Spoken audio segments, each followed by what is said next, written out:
And we are live. It's Friday night in the UK Crime Book Club. You think I know where I was after all this time? And I'm absolutely thrilled to be joined by Laura LJ Shepherd to talk about the trials of Lila Dalton. So, Laura, hello. It's lovely to have you with us. Oh, it's absolutely lovely to be here. Thank you for having me. You're very welcome. Now, do you want to tell us a little bit about the book? Sure. So I've got a copy here. So this is the book, The Trials of Lila Dalton. And so it follows a barrister called Lila Dalton, and she finds herself in a courtroom with 12 strangers staring at her, but she has no idea why she's there or who she is at that stage. And she quickly realises that she must be a barrister, and her task is to defend the man in the dock who is accused of a very heinous crime, which is mass murder. And so there's kind of like a dual mystery throughout the book. There's the mystery of who she is, where she is, and why she has no memories. And there's also the mystery of the crime itself and the trial, because when she does a little bit of digging, she realises there's more to this case than meets the eye. Oh, that's an understatement. I do not know how you juggled everything with this book at all. You made it really easy for me to keep track of where I was and what was happening with who, but I really didn't know where it was going kind of the entire time. So I've no idea how you juggled all of that. How has publication month been for you? So we're kind of 3 weeks in now. You must have been quite busy. Yeah, it's been a good month for me. I've had some really nice reviews in the press, and that's been fab. You know, it's nice hearing from readers and saying that, you know, hearing that they like it. I'm just relieved it's sort of out there now, really. It's been a long time in the making, and whatever happens with sales happens, but it feels like a really big achievement. So I've been very happy. Good, I'm glad you're enjoying it. I did actually see one of the reviews from In the Sun by Bill Todd, one of our group members and authors, who is obviously a journalist. Yeah. And I thought that was a lovely thing. So has it been surprising where you've seen the reviews so far?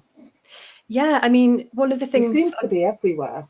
Yeah, one of the things I don't think people realise is that you don't know until the day it's in the paper.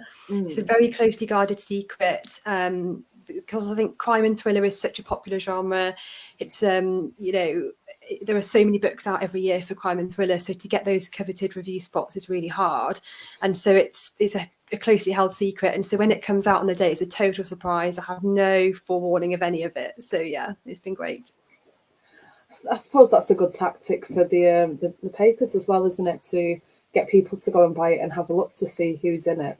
You know, is it me? Is it one of my friends? Who is it that's who is it that's been picked this month? So yeah, I wasn't aware that you wouldn't be warned beforehand. So it must be nice to open the newspaper and see it.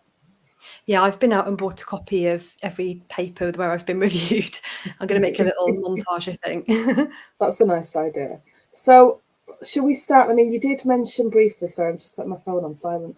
You did mention briefly that the about the opening scene. So Lila is in court, but she doesn't know where she is. There's people looking at her. She doesn't know who they are, and then she starts trying to kind of piece bits together. And there's a man in the dock, and why is she there? Is she there to, she defense? Is she prosecution? It's an old building. She realizes she's in the court, and it's all very. It grabs hold of you straight away. Because how can she suddenly be in this room with no memory of how she got there, and somebody's life is possibly in her hands or their future? It's just such a brilliant opening. Thank you. I don't know where that comes from. It's just such an unusual, fresh idea. Yeah, so it came from a couple of places. I mean, I had the idea that I wanted to write something that was high concept. And so that sort of means that there's going to be something a bit outlandish about it. So a classic high concept idea would be something like Liar Liar or Groundhog Day, where from the beginning, a day can't repeat itself. So from the beginning there's going to be something a bit weird going on. But it also slightly came from personal experience. I think probably we'll come on to the fact that I'm a barrister in my day job. And at the time I was still doing crime. I no longer do crime. When I very first stood up to address a jury, I had this moment of imposter syndrome. And because I was very, very young at the time, really, in comparison to the sort of task that I had to sort of do, I was in my mid-20s probably.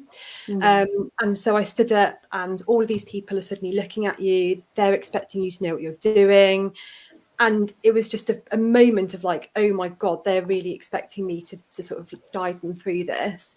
And it was fine. I didn't lose my memories. That moment lasted for probably a fraction of a second, but I have such a vivid memory of that moment. And so, yeah, I think it kind of came from a bit of personal experience and a bit of, where am I going to start this book? And I always like those books that start off with no knowledge, because you as the reader then get to sort of go on that journey with the character. I think it's really interesting that it kind of stems from an experience you had, because that's why the fear is so visceral. That's why, you know, your nerves are on end reading it and wondering what on earth's going on. So it just shows how much you've got your own experience into that. Yeah, a lot of the courtroom scenes are very much my own experience, you know, not necessarily details from cases, but just that experience of the judges shouting at you, you know, your client is upset with you, your solicitor's disappointed in you.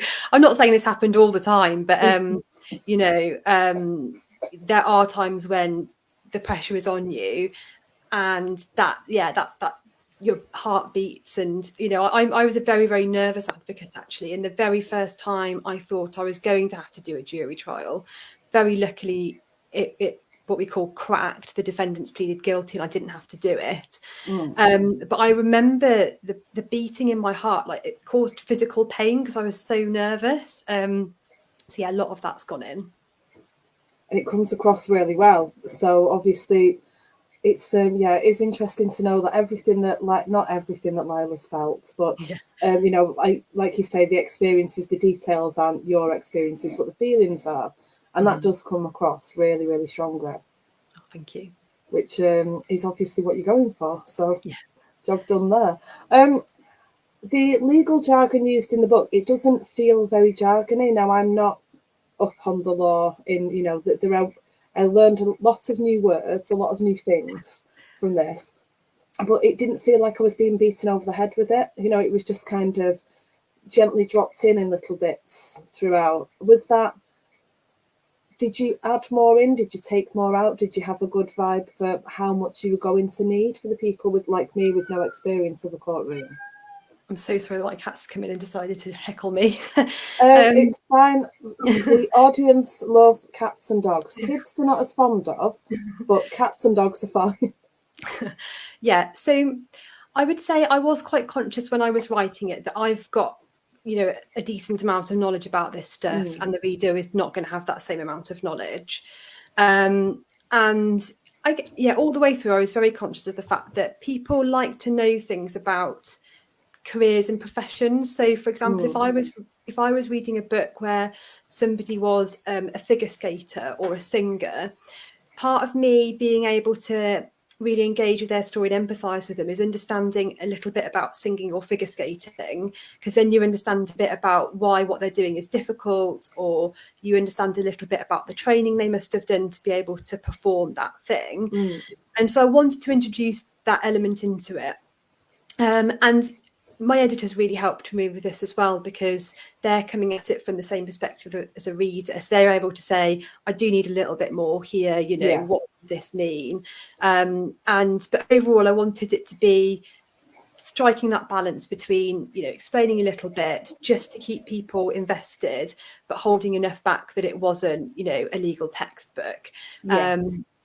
I think the way I sort of always tried to do that was to make it clear why that bit of information is relevant to the plot, rather than just a general explainer on, I don't know, the Turnbull guidelines or something. Sarah thinks you should have a folder for all your book mentions. Yeah, that sounds like a lovely idea. Yeah. We do see lots of things. People will have a folder or a scrapbook or a framed picture with different bits and pieces in. Suppose you just kind of whatever your thing is, whatever you think you get the most joy from. Yeah. And I'm going to do some cutting out, do some arts and crafts and see where it takes me. How much do you think we can talk about the themes that are covered? Yeah, I think a decent amount. I've certainly in other interviews talked about them. So do you want to start, and then I won't accidentally lead into something that we don't want to get into, if that makes sense. Yeah, so I think the main theme of the book for me is knowledge and whether knowledge is power. Because Lila starts off with absolutely no knowledge and she gains some over time. But and it's about that thing of like a little bit of knowledge is a sort of dangerous thing, because if you have just a little bit of knowledge, you can be misled and you can sort of go down rabbit holes. And so the whole time, you know, she's gaining more knowledge and in some way that's making her more powerful. But sometimes things in the book can be misleading, and it's a classic crime thing, you know, that's what every detective goes through in a crime book, is that they get a clue. And at that point, it's just one tiny little jigsaw piece. And it's not until they've assembled all of the jigsaw pieces that that it's all sort of put together. But it kind of ties in, I think, as well to a sort of the theme of conspiracies. So it's a conspiracy thriller. I think that's quite clear from fairly early on. And so I wanted to play with that idea of conspiracy and where that comes from and what causes people to want to believe in conspiracy theories. I think conspiracy theories are the most fascinating thing, because people get so worked up about their own opinion of them and how convinced they are that the path that they followed to get their knowledge is the right one. Mm-hmm. And it makes for some really, really interesting conversations, and also can quite easily stem into something quite frightening. Yeah. You know, a big argument can stem between two people who are really close and thought they knew a lot about each other, and you start on conspiracy theories, and it's such a difficult subject, and you've made it so interesting the way it's woven in. It's not just woven in, is it? It's one of the major parts of the story. Yeah, I mean, I think conspiracies are on one level very fun. So, for example, you know, back in the early noughties, I was reading Dan Brown's The Da Vinci Code, and it's fun, you know, like, you know, this idea of a conspiracy, all of that is intellectually stimulating, and it's a good thing to go along with. And so on the one hand, I want to play with that because I know from my experience that that's something that I find an entertaining story. I guess the danger is that sometimes conspiracy theories are sold to people as part of a larger package, and the package is that you have to sort of follow like a sort of more cultish type of belief, like something like QAnon, which basically, you know, that's not just a conspiracy theory. It's about, if people aren't believing in the conspiracy theory, they're other, they're bad. And that's where it becomes dangerous. So that was sort of something I was interested in as well, this idea of othering and that you've got to be in or you've got to be out. Yeah, it definitely made it interesting. You've not made any bit of this easy for yourself, though. This must have taken a lot of back and forth, because there are so many details to remember for you. I mean, obviously, as the reader, it's not quite the same because you've already done all the work. But to get to that point, how long are we talking for writing this book? And how long was it kind of in your head before you started? So the actual first draft I did very quickly, I think, but it was the edit that took longer. So I had the idea and I was writing it within a month, mainly because I was really excited and I just wanted to get it out there. I really thought, oh, this is an exciting idea. And so, you know, a month of just mulling over ideas, doing a bit of background research, brainstorming. I then started writing, and it took me 6 months to do the first draft. But then after that, I would say it took at least another 6 to 12 months to get it edited. And that was really where the work was in this book. We've got hellos from Lauren, Sarah and Karen. Hello. Sarah wants to know, are you writing a second book? So I've actually written the second book. I did wonder, because a lot of the time we get people who come on and then they can't really remember what happened in the book they're on to discuss, because they're in the next one or the one after that by that point. Yeah, I mean, I think I read this book maybe 100 times, so it is seared into my memory. But I finished the second book and I actually got my edits through on that on Tuesday. So that again is going to be another long process of getting it into a position where it makes a bit of sense and, you know, people are able to read it. So that's where I am on book 2. Can you say anything about book 2 yet, or is it too soon? I think so. I think I can say that it's not a follow-on. It's another standalone. It's another legal thriller.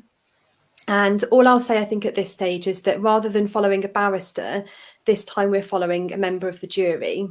And so it's sort of flipping it so that you're looking at it from the other side.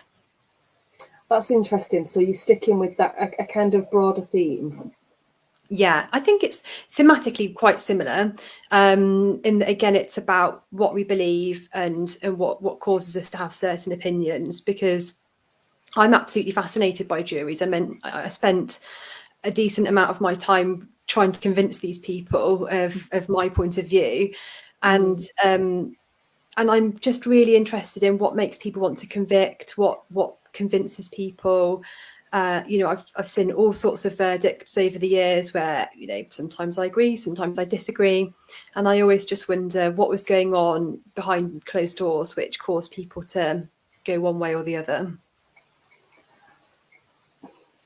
I'm wondering kind of how you managed to go home after maybe a day that hasn't gone your way, whether you've been directly involved or not. How do you kind of go and move past that? Because it must be quite a frustrating thing. Really hard, yeah, really hard. So what I would say is that I stopped prosecuting by the time I was getting on to really serious stuff. There was one particular domestic violence case I did where I came away and was really upset that we didn't get a conviction. I just felt the whole thing was a bit of a letdown in the process, but that was tough. Defending, though, I think that from much earlier on I found that more stressful, because with the prosecution stuff, it's not that I wouldn't be upset when somebody wasn't convicted in a burglary case, but often there was a really clear reason why. For example, it might just be the forensic evidence wasn't good enough or something like that. Whereas if someone's coming in there telling a story of this happened to me and they're not believed, that's very, very different, I think. Yeah. But with the defence side of things, that was really hard because, I would have clients who, they would maybe have clean character, they'd never been convicted before, and they go into the dock one day through the front door and they go down into the basement and they don't come out again for months. They're in prison, and that's really, seeing that happen is really, really, really that I would never forget that. And I asked the barristers, how do you get over that, seeing your client go to prison for the first time? And they sort of said, yeah, never really. It always sort of gets to you on an emotional level. I think kind of what I was trying to get at, and I went in a different direction than I intended, was that I wonder if writing the books gives you some satisfaction. You've got control over what happens, even though, you have to take them in a certain way. So I'm obviously not going to talk about the ending to this one, but the fact that you have some control over it, that must be quite a nice thing. Yeah, it was also cathartic because, there are some behaviours in the book that are taken from real life as well. So again, the case details are completely different, but things that people have said to me behind my back sometimes, the way that judges have behaved, and sort of stories of friends of mine who've had bad behaviour from opponents and sometimes judges. And so putting that in is cathartic, because you just get to have get your own back on people. I like the idea of, I don't like the idea that happened, but I like the idea of this being something that comes up in a discussion and somebody thinks, actually, that's how I behave. And maybe feeling, at least a bit of shame about some of this behaviour. I wonder, I really wonder at people's ability to have insight into that. I mean, one quote in I think it's on the first or maybe second page, is verbatim something somebody said about me behind my back, and it related to my skirt. I was going to say, is it the skirt comment? And, if that person were to read the book, I don't know whether they'd recognise themselves in it, despite the fact they literally said that thing. So who knows? Yeah, I think sadly people's capacity to have insight is very, very limited. I think somebody once said that in an interview, and it was probably a couple of years ago, but they were talking about how it doesn't matter what you put in a book. If it's the bad side of somebody, you just won't recognise that side of themselves, so it's fine. You can just write whatever you want. We've got hello from Donna as well. So you've had, obviously, 3 weeks now. So you've done different interviews, you've done events, you had a launch. Tell us about that, because that must just be the most fun. Also, probably quite nerve-wracking and exhausting as well, I'd imagine. That was the most nerve-wracking and exhausting thing, definitely, because I asked for a Waterstones launch. I wasn't necessarily going to get it, but I was like, yeah, I want as many people to be there as possible, and I wanted it to be the biggest bookshop in Cardiff, which is where I live. And so, yeah, just the logistics of it, just even booking the restaurant afterwards, all of that, it was stressful. And then I knew that I was going to be interviewed by Claire McIntosh, who's obviously a New York Times, Sunday Times #1 best-selling author, who's got loads of fantastic books under her belt. So yeah, the pressure was definitely on. But I have to say, it was a dream come true, because despite the fact that the rain was torrential, all of my friends, family and colleagues turned out. People from my writing group were there.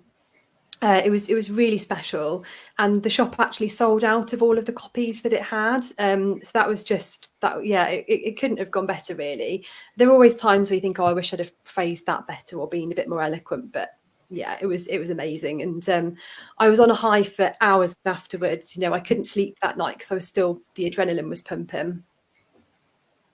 So you had the Waterstones launch. What other events have you done so far? Because That's this the only is quite fairly new for you, isn't it? Yeah, really new. That was the only in-person event I've done, and I've done a couple of other podcasts.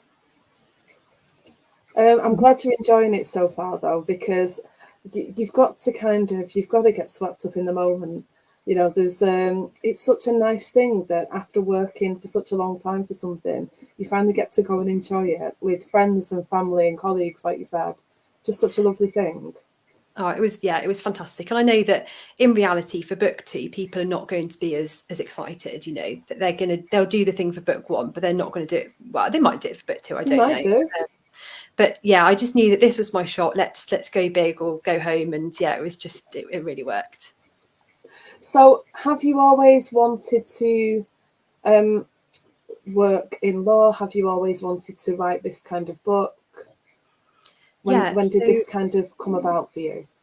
So I would say my love of writing came first for me. I was always writing stories as a kid, obviously not very good ones, but, stories about witches and wizards and bunny rabbits and God knows what else I was writing as a kid. And then I guess I sort of thought, well, I'm going to have to do a job that earns me some money. And I was quite interested in law from a young age because of films like Legally Blonde. I just thought, yeah, that looks cool, that looks fun. And it was after university, I had to decide what I was going to do for a job. And so decided to change I did English as my main degree, and then did a conversion course to law. And the way that all came about was quite weird. But basically, the background is I used to teach martial arts, and a child I used to teach, his mum was a barrister, and one day the child was ill, and she sort of said, Laura, what are your plans after university? And I said, I'm not really sure. And already at that stage, I was writing novels. But then I went with her on a work experience and decided that was what I wanted to do. The whole writing thing just got completely parked then for years, because if you want to become something like a barrister, it is very all consuming. And you almost, if you're in an interview or something, it's almost expected of you that you are, that's all you are, is your law. If you're on the train, you're reading things about cases, which wasn't really how I was, but you've got to try and immerse yourself in it to get to where you want to get to. And then it was only after I sort of settled into my practice, became much more, had a better work-life balance and was more in control of my life, that I then turned back to my passion, which was writing. And you've changed slightly with your day job, just in the direction you've gone. Yeah, so I used to do all different types of law, because if you're outside of London, you don't tend to specialise until you're a bit later. And I didn't want to do crime anymore, partly because of the emotional toll, partly because of the money, and went into human rights law instead, which I think suits me better, because it's all about health and social care is what I do, and that's just much more in line with my personality. That's nice. That's what I thought I'd understood from what you were saying earlier, but then I wasn't sure. So thank you for clarifying for me. Sarah wants to know if you're going to any book festivals this year. Yeah, I'm going to go to Harrogate. I've got my ticket booked for that. I'm not on any panels as far as I'm aware, but I'm going to go and just, enjoy the atmosphere. I'm going to be doing Chiltern Kills as well in October, which is Tony Kent's festival. Yeah. I might go to Hay as well, again, not as a speaker, but just as a sort of, enjoying the atmosphere of something like Hay. Yeah, and I'm sure there are others, but those are the only three that I've definitely got locked in at the moment. It's hard to choose, isn't it? Because there's something kind of every month, or there's more than one in a month. There's a lot to choose from. There's a lot to commit to. I don't know how people manage to go to everything. Around you're working, you're writing, and then festivals and local events, and trying to be supportive of everybody else as well as trying to get your own things booked in. Quite a juggle, I'd imagine. Yeah. Oh, I meant to say as well, I'm a member of Crime Cymru, so I'm going to the Crime Cymru Festival. But yeah, I mean, I do think these events are a bit more tricky if you're a Claire Mackintosh or you're a Mick Herron and you're Sunday Times bestseller, everything you publish. Whereas for me, I guess I'm more excited and in that early on stage of enjoying going to festivals because it's a novelty. How many have you already been to? Which ones have you already attended? I've done Harrogate, and that's the only one I've been to so far. I did Harrogate. I went for the first time last year. It's quite intense. Yeah, There's a lot going on. It's it was interesting. Yeah, Definitely. I think for me as an introvert as well, I think it's always good to get away from the festival and just have an afternoon where you go off and have a little wander around the town or something, and not get too sucked into having to be in the tent all the time, because I think the tent is a bit intense and you can sort of feel a bit like there's so much going on. So that would be my top tip for anyone going to a festival, is scheduling time just for you being on your own. Yeah, I think I know I definitely underestimated how overwhelmed I was going to feel. So I think, taking time out would have been a good idea, but I did not do that. Not one little bit. Whereas when I'm at Capital Crime in London, I tend to be staying kind of right where it is. It's easier to take yourself off. Whereas in Harrogate, I think we're about half a mile, maybe a mile walk away. Yeah. So, it's not as easy to go wandering back to an apartment, is it? It's I think it's comes with experience. Yeah, definitely. Are you going to start on book 3, or are you waiting until your edits are done and then you're just focusing on one, or are you going to have to juggle 2 projects? So my contract was only a 2-book contract, so there's no requirement for me to write book 3. No one's asking for it. I have already started it. I think it's probably best now that I park it until I finish edits on book 2. But it always takes me a little bit of time to work out how to fix the problems that have been identified in the book. And so it'll be a while, I think, before I really start getting into the edits on book 2. But I always think it's best to let things percolate and sort of swim around in your brain until you sort of commit to changing vast swathes of the book. So when you get your edits back, how do you work it? Do you read kind of through the full book again and then look at the edits, or do you kind of, do a chapter at a time looking at the notes as you read, or what's the process for you? I know everybody has kind of a different way that they attack it. Yeah, so I read the editorial letter, which tends to be like 2 to 4 pages of just notes. And then I, again, just put it away, have a think, keep reading over that. And then I'll sort of have a quick scan through the manuscript. I won't obsess over every comment, but I'll just kind of have a quick scan through and think, which bits are working, which bits aren't. Because sometimes the editorial notes go with some comments in the manuscript. And then I'll mostly focus on the editorial letter, because those will be the big overarching changes that they want to implement. And then after that, I will go through the book, basically one chapter at a time, with a sort of checklist of what do we need to change here, how is this going to change to address this overall point? And then just slowly but surely, I'll just work through every comment then and hopefully get to a point where I've addressed all of the notes. And sometimes, as happened with Lila Dalton, my editor would have a note, and it's not that I disagreed with it, but I just disagreed with the suggestion to fix it. And so I would just say, oh, let's have a meeting. I just want to discuss this. And I would give maybe 2 or 3 ideas as to how to fix it. And together we'd agree on the best one. Must be tricky when it's something that's kind of near the start and then you have to make sure that it tracks all the way through. Yeah, that's horrendous. Like, that's the worst bit of it. That's when you just start to hate it then, because it's just so laborious. So other than obviously you've got this interview today, you've done a couple of podcasts that you said, you've had your launch. Have you got more things coming up? Have you got book signings where people can maybe come and buy a book from you?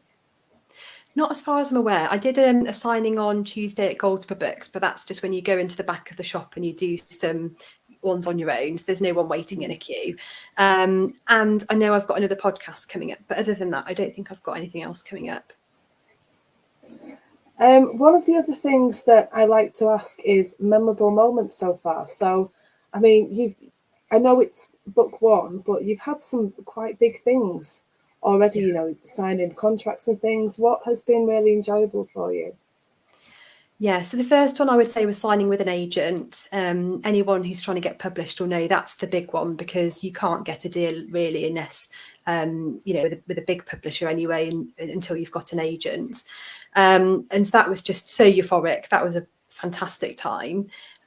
As well, getting the deal, that was great. Getting the deal was a little bit different though, because it's not as black and white, because it's a long time before you get the contract, for example. So you get a conversation, then an offer, and then the contract later down the line. So that's broken up into little bits more than just one amazing moment. But that whole thing again was just fantastic. A really magical moment was getting a US deal. And partly that was to do with where I was, is because I was on holiday in Barcelona with my partner, and we were just sat having dinner. I had no idea that this book was being, shopped around the US. And I get an email through saying, this publisher's interested. Are you free to chat this week? And I was just really over the moon. And we were like touristing around Barcelona that week, and we had to come down the mountain from Montjuic so that I could do this interview. And it was just, the whole thing was so so magical. So yeah. I love that. I want to go back to the book, but I keep wondering just how much detail we can go into. I want to talk about some of the other characters, because one of the big themes that you mentioned earlier was, who can she trust? Can Lila trust herself? Can she trust the other people? So obviously there's opposing counsel. There are journalists on the sidelines watching. There's the person that she's there to represent. There are hostile villagers. There are, it's such an interesting place to set the book for a start. And the fact that she's just somewhere that she has no idea about and doesn't know who she can trust at all makes it really, really interesting. Yeah. I'm happy to talk about any of those characters. That's fine. So who shall we start with? I'm happy to start with Dev, who's the journalist. Okay. For me, That's where I was hoping you were going to go.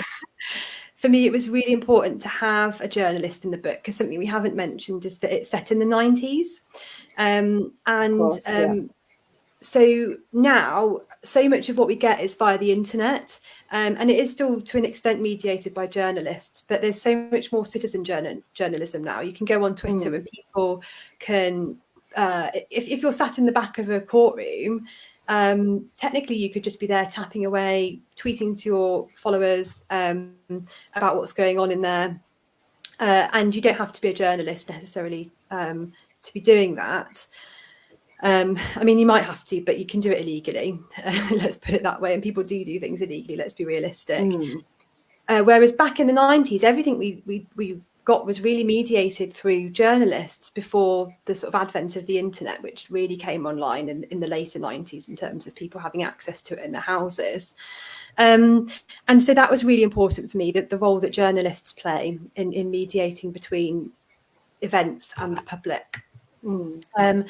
Dev is very loosely based on a real journalist who I won't sort of discuss too much because I'm sure it's libelous.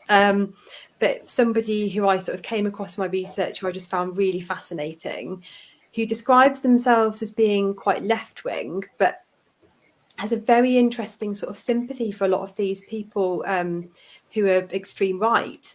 And so that was really interesting to me, that sort of you wouldn't necessarily expect someone like that to sort of comment on the trial of somebody who is accused of being a far right terrorist and be very critical of the police. And so that was something that I was really interested in and wanted to develop. And that is why Dev is this kind of ramshackle journalist who everyone sort of thinks is a bit of is a bit of a low life, but he is very dogged in his pursuit of what he thinks is happening. There's so many good scenes with him because he just doesn't hold back on how he speaks to Lila. He's very he has the opinion that she's just a bit naff, shall we say, and and that's how he treats her. But she kind of gets to the point where she takes it with a pinch of salt. She might as well just be telling him where to go. After a while, she just settles into this kind of sort of a friendship, a working relationship with him. Yeah, she had to have somebody eventually that she could trust because, as you say, the environment is so hostile. Yeah. I didn't feel that she could go throughout the whole book without having a friend or a confidant and someone to chat things through with. But because the environment that she's is in is so hostile, she had to have a really good reason for putting so much trust in Dev. And so I think that's part of the reason why I made him such a straight talker, because I think that we're very used to people kind of giving us, false niceties and saying things about us. And we know that's a bit false. Whereas if someone comes along and sort of takes the mick out of you and, tells you how it is and says, I don't like your jumper or whatever, you sort of partly think, oh, that's a bit more realistic. Actually, this person's being a bit more real. And so his rudeness is kind of part of the appeal. Yeah, definitely. I think you're much more likely to kind of let your guard down in that situation because he's not the first person that tries to get her to let her guard down, but no. It is eventually where she goes. So it is interesting that, he's calling her a cheapskate and, because it's her turn to buy around and she's trying not to because she's literally, she has no idea who she is. And she's literally got the few £20 notes that she's got with her. There's probably not. Well, I can't even. I was a teenager in the 90s. I can't even remember, were the cash machines? I have no idea. Yeah, I think there were cash machines. Yeah, but probably not on the island in the inhospitable kind of place where nobody likes her, nobody wants to help her anyway. Everyone's wary of everyone. Yeah, there is a lot. So we've got police characters as well. We have some are kind of hostile, some are friendly. You've got a good selection of people. You can understand why when she doesn't remember things. I'm just trying to think how early on some of the things that I want to talk about regarding the police happen. Yeah. But she doesn't know who to trust there either. No. And again, just by the fact that they're police officers is going to be making her very nervous because she's defending. And so they're not her natural allies in that situation at all. And she's also, again, I think I can talk about this, fairly early on, she's accused of a crime. And that is one of the things that she's having to juggle with alongside defending this person. So for a lot of reasons, she's very nervous of the police and nervous of the state more generally. Her initial instinct as well, when she kind of realises she's in the courtroom right at the beginning, she's looking around, her initial instinct is, I need to get out of here, but I can't tell anyone what's happening because I need to figure out what's happening first. And that could have gone either way at the start. It could have, I'd imagine if that was me, I'd just be in bits in front of everybody, panicking. but she's got that natural instinct of who she is still. It's Yeah. in there, and even though she doesn't know who she is, a natural instinct is to stand there, look like she's in control, hide her emotions, get out of there and figure it out. And I thought that was just a brilliant way of starting.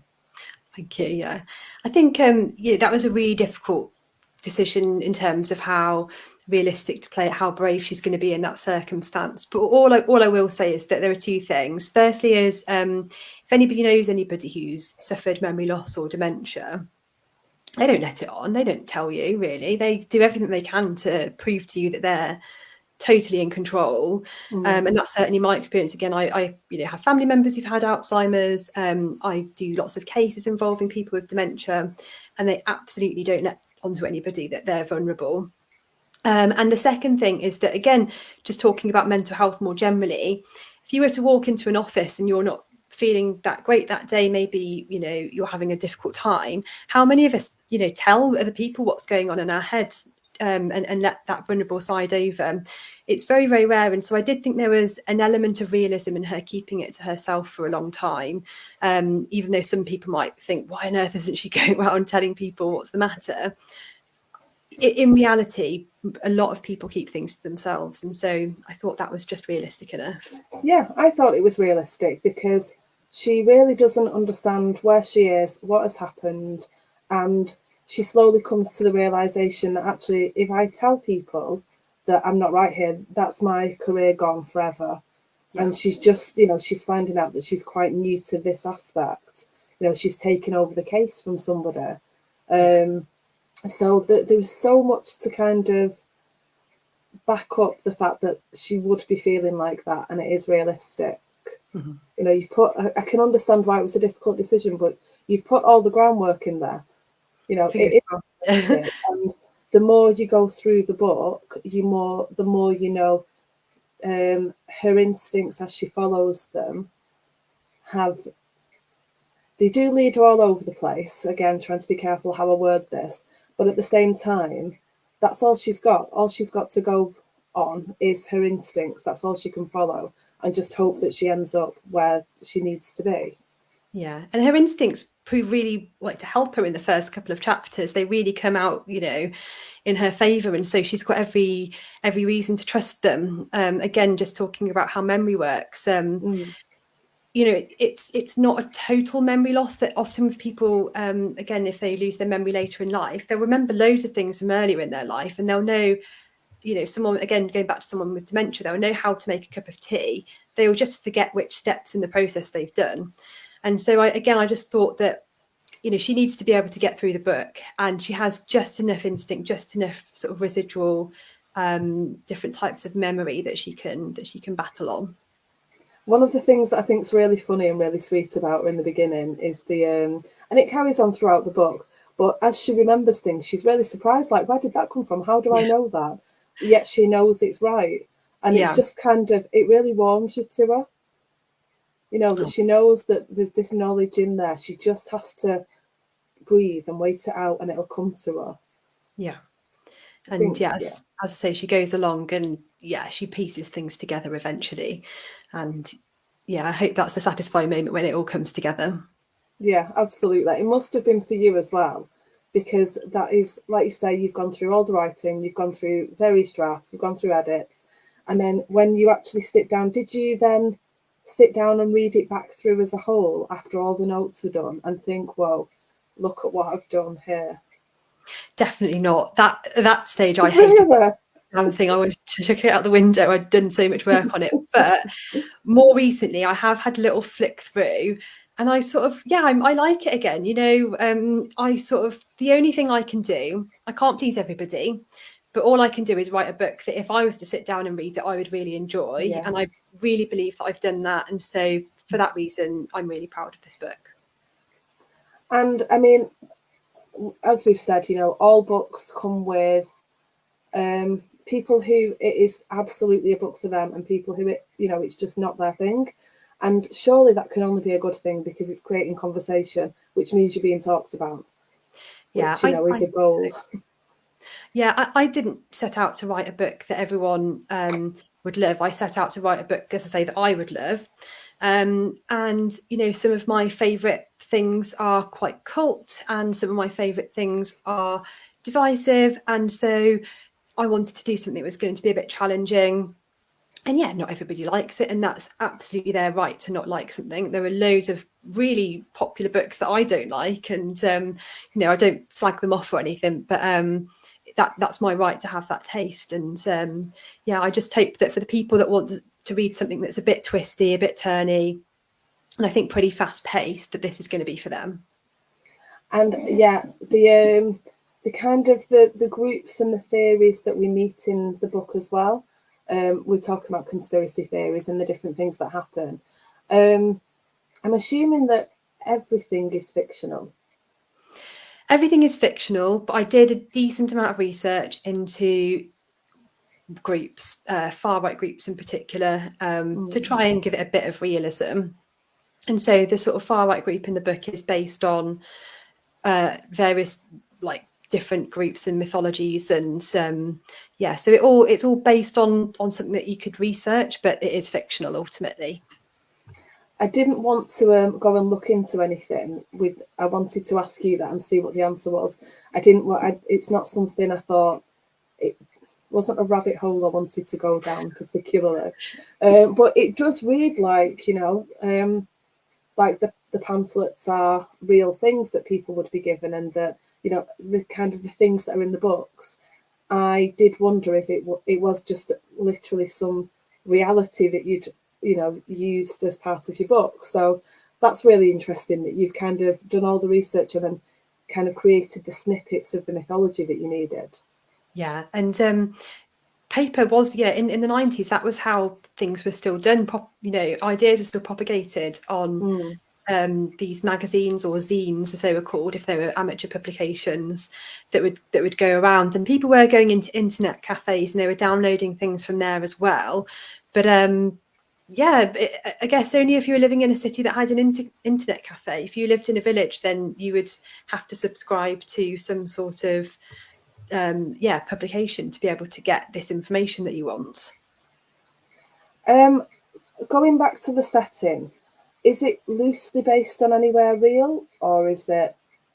Yeah, so it's a kind of whole mixture of things. So the setting is an island, and I was a bit resistant to doing an island to start off with, because we've had loads of island books. But the main reason I did it is because in the press at the time there was a story that they wanted to send asylum seekers to Ascension Island, which is a British overseas territory, and it's very sunny and very tropical, and therefore wouldn't work for, I don't think, a sort of grim sort of mystery. You know, I love it when you turn on the telly for a mystery drama and the sky is grey. I don't necessarily always want there to be sun.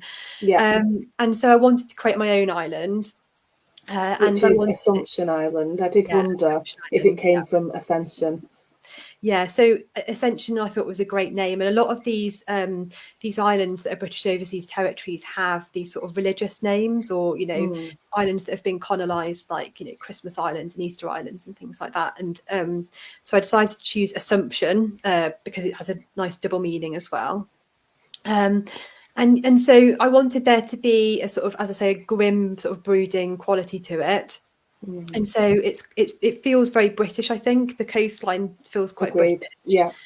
But also I was looking at things like the Faroe Islands, the Falkland Islands, and just sort of, it's a bit of a Frankenstein's monster of the sort of settings that I wanted. Yeah. Which I think all of it really was. I wasn't sure whether I could use the word island, but because you have, I think it's fine. And Yeah. you do find that out quite quickly. It's not kind of a spoiler. But it does make it really interesting, because you've got the kind of the idea of this, the courtroom just imposing over the entire island, and just there's no escaping it. If something looms over you, I'm not surprised that everyone's hostile and nobody trusts anybody else. And it's I love gloomy weather as well. I live in Manchester, so I love when a lot of the time when I've been reading the book, I've had hail, I've had rain, the wind's been howling, and it all just adds to the vibe, doesn't it? When you're reading something and that's the weather that's actually going on outside. I love that. I don't think I don't think it's the same as the sunshine and you're reading something where the wind's howling. Yeah. You know, I do. So I love the fact that you've literally picked bits and pieces together and made this imposing island, and the impact that that has on everybody that lives there, just by the weather, just by the fact that it's an island, by the fact that there's all these other things going on this island. That must have been so much fun. And again, a really tricky thing. You're trying to choose the elements that really work for your story. Yeah, I enjoyed that bit because, again, I like that whole sense of this being a place that's got lots of secrets. Because British overseas territories are slightly weird places because they're people that live there are often British and maybe a mix. You know, if for example you're in Gibraltar, you might have some people there that are Spanish as well. But they're these sort of in between places. They're not fully in the UK. Then they sort of have a bit of a cross-cultural element to them. And often there's a reason why there's a British overseas territory, and it tends to be for military purposes. And there's a strategic reason why there's that we've decided to have this territory. And so often you'll have British Army bases there. And so for all of those reasons, they do tend to have a lot of secrets. And so putting those bits in as well, I really, really liked this idea that there's something going on here and there's a reason why it's away from the mainland, and trying to find that out. Did you have a firm idea of exactly what you wanted to happen and how before you got started, or were you led by the characters as you were writing? A bit of both. I knew what the ending was going to be before I started writing, but I didn't know all of the twists and turns between how to get from A to B. And there is a sense, like when you start writing, you think you know exactly how it's going to pan out, and sometimes it just doesn't work like that because when you're planning, you can only sort of see so many steps ahead, and then when you really get in there, you think, oh well, no, this has taken a bit longer than I thought it would, or she needs a bit more time to process that. And so you have to be led by what feels right when you're writing, definitely, because otherwise it will just feel too manufactured. But I'm much more of a sort of planning person. So it's more that I have to adapt the plan rather than I just sort of completely go off on a crazy tangent. So the ending for this book you knew before, and I'm assuming that stayed fairly static. The way in which we told it changed. Okay. Can't go into it in too much Yeah, detail of course. for obvious reasons. I'm just really wondering if with book 2 that was the same thing. Did you have the ending for book 2? Because obviously I don't know anything about this, so you don't need to say anything about any detail. But did the process happen in the same way for you? Did you know the ending, and did that change at all? I would say it took me longer to get to the ending with book 2, but I did know before I started writing. Okay. Again, it looks like we're going to change aspects of it in the edit, so that's fine. So yeah, I did know that, but weirdly with book 3, I don't know what the ending is going to be, so I don't know it every time. But with books 1 and 2, yeah, I did have that locked in before I started. I always think it's really interesting because some people, I mean, some of the best books I've read have been the author will come on and they'll say, "Oh, I have no idea," and I think, how can you write something so intricate? So it's interesting that the ending, you knew where you were going with the first 2 books, but slightly how you got there was changed throughout. I think that's quite a natural thing, though. I think as you write something, surely there's got to be some changes. Surely nobody ever writes a book and sticks completely to the plan. Yeah, I mean, maybe there are those people, but for me, yeah, you have to sort of just adapt because you know it's not even that like some people say, oh, the characters take me in this way, or the characters are speaking to me. Not so much for me. I'm very aware of the fact that I'm the author and I decide what they do. But you just silly things like, oh, well, she needs to sleep at some point, or she needs to eat at some point, and so we can't have her just doing this bit of the plot now. We need to sort of work in a way of making it a bit more realistic that she's going to have to, go to bed at some point, or grab some food. Yeah, I think part of it is the fact that when you are writing, maybe you get to know the character, and that's when it's maybe not the character lead, and it's just that you get to know them in a different way, and then at some point you think, actually, that's not how I think Lila would act at Absolutely. all now. Yeah, absolutely. So yeah, and I mean, a lot of the decisions she makes, I sort of think, oh, what would I do in that situation? You know, let's be realistic. I'm not completely like inhabiting someone who doesn't think the same way as me. But yeah, I sort of get to a point and I think, oh, you know, that doesn't make as much sense as I thought it did, because you just understand so much more about their motivation, and you've written different things, and you understand they've just experienced this now, and so they're going to be feeling this way. Yeah, so you have to adapt. We are almost out of time. Okay. There's so much more I wanted to talk about, but it's really difficult as you get into it to be able to kind of get into certain characters and certain developments, and so when I'm guessing you might get to go to a book club or something at some point, and I think that'd be really fun, being able to really talk about everything that happens in the book, knowing that Yeah, you weren't spoiling it for somebody. yeah. It must be quite a tricky thing, you having to hold certain details back as you talk about it. Yeah, because obviously I want to try and entice people but not give it away. I have got a couple of book clubs lined up, and that's been really fun. I've also had a friend just like message me a list of WhatsApp questions, and that was great. That was so much fun that she had all of these questions, and it was often just like, "Is this what this means? Is this what this means?" And I was like, "Yes, yes, yes, got it all right. Don't worry." That must be a really nice thing, going through a point by point with one of your friends, really going into detail. Yeah, that was great. I was, you know, that's just fantastic that she engaged with it on that level. Well, congratulations again. It's an excellent, excellent book. Absolutely thoroughly enjoyed it. I really like the island thing. I don't think it can ever be done too many times for me. It's just one of those things that really kind of, it's one of those, the bits of a book that speak to your soul. Yeah. That kind of thing. I love this kind of setting. So it just made it all the more enjoyable for me. Oh, So thank you so thank much. you for coming to talk to us about it. Oh, again, thanks so much for having me. Do you want to give everybody a quick reminder? Thank you to everybody who's watched, but Sure. do Yeah. you want to give them a quick reminder of Lila? So yeah, this is the book, The Trials of Lila Dalton. It came out on the 1st of February. So it's in, all good bookshops. You can get it on bookshop.org, Amazon, the usual places. And yeah, from Goldwood Books, there's the signed edition. So yeah, and as I say, I think those are all the best places to get it from. Well, thank you so much. I hope you'll come back and talk to us about book 2. Oh, that'd be amazing. Thank you.